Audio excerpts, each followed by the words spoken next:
You know that feeling when you realize you've been carrying more than people ever noticed, but you stopped expecting them to notice a long time ago.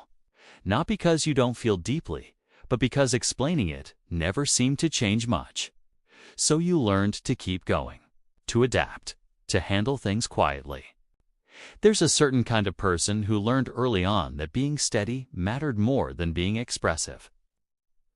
Someone who doesn't rush to share what's hard, not because they don't trust others, but because they've always assumed everyone else already has enough on their plate. They're the ones who listen more than they talk, who can stay calm in chaos, who don't need constant reassurance, but still feel everything.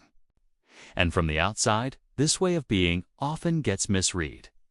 It gets labeled as distant, cynical, emotionally closed off, sometimes even cold. The assumption is that if you don't talk about your inner world, there must not be much going on there. But that interpretation misses something important. This isn't a flaw, it's a pattern, and it didn't come from nowhere. This is the psychology of Generation X, something that's often referenced but rarely understood. There's more going on here than people realize. Gen X didn't just develop certain traits by coincidence.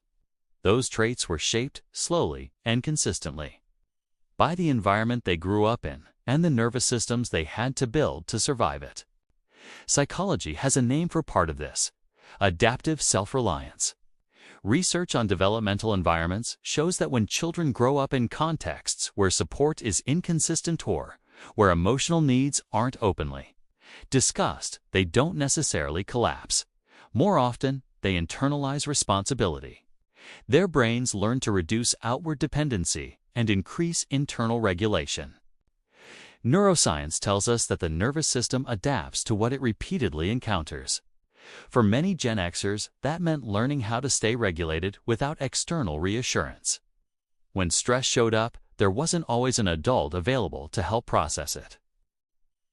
So the brain learned to handle uncertainty internally. Over time, this creates adults who appear calm under pressure, who don't panic easily, who can function through discomfort, who also struggle to articulate when something is wrong, because they were never wired to expect that articulation to be met. Studies on emotional development suggest that this kind of adaptation often leads to high emotional intelligence paired with low emotional visibility. The feelings are there, they're just processed privately. The science explains the behavior.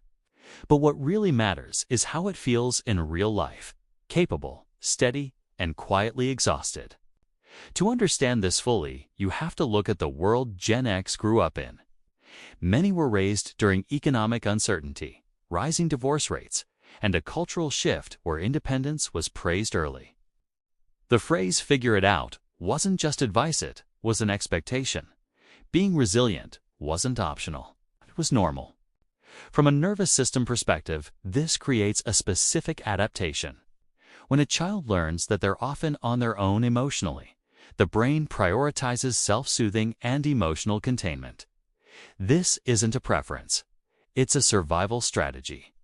It allows the child to stay functional in environments where emotional expression doesn't lead to relief.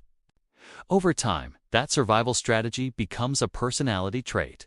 You become the one who doesn't overreact, the one who can handle things, the one others lean on.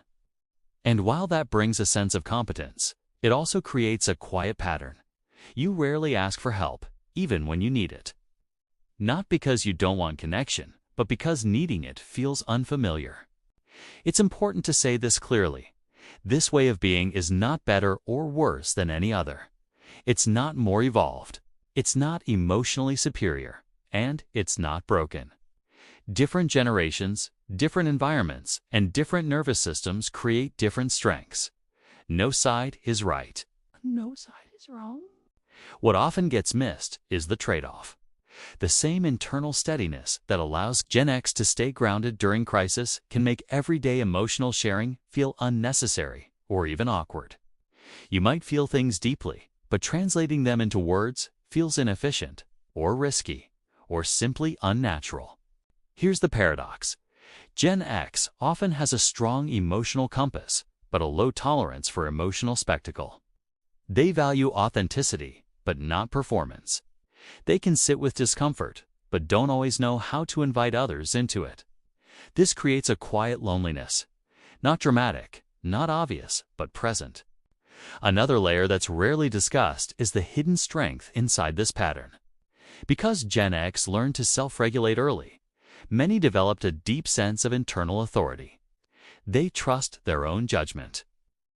They're not easily swayed by trends or external validation. Their sense of self isn't loud, but it's anchored. At the same time, there's a quiet cost. When you grow up believing that your feelings are something to manage alone, it can be hard to fully receive care later in life. Even when it's offered, even when it's safe. The nervous system doesn't forget what it learned early, just keeps doing what worked. If this resonates, it doesn't mean there's something you need to fix. It means your experience makes sense. Your emotional architecture was built in a specific context for specific reasons. And it did what it needed to do. You are not broken for being reserved. You are not detached for needing space. And you are not emotionally limited because you don't narrate your inner world out loud. There is value in steadiness. There is value in discernment. There is value in knowing how to hold yourself together when things fall apart. Understanding this isn't about changing who you are. It's about recognizing why you are this way, giving yourself the compassion that might not have been modeled early on. And if this quiet recognition feels familiar, there's more beneath it. More layers of how this way of being shapes relationships, identity, and the way you move through the world. Sometimes simply noticing the pattern is the beginning of something gentler.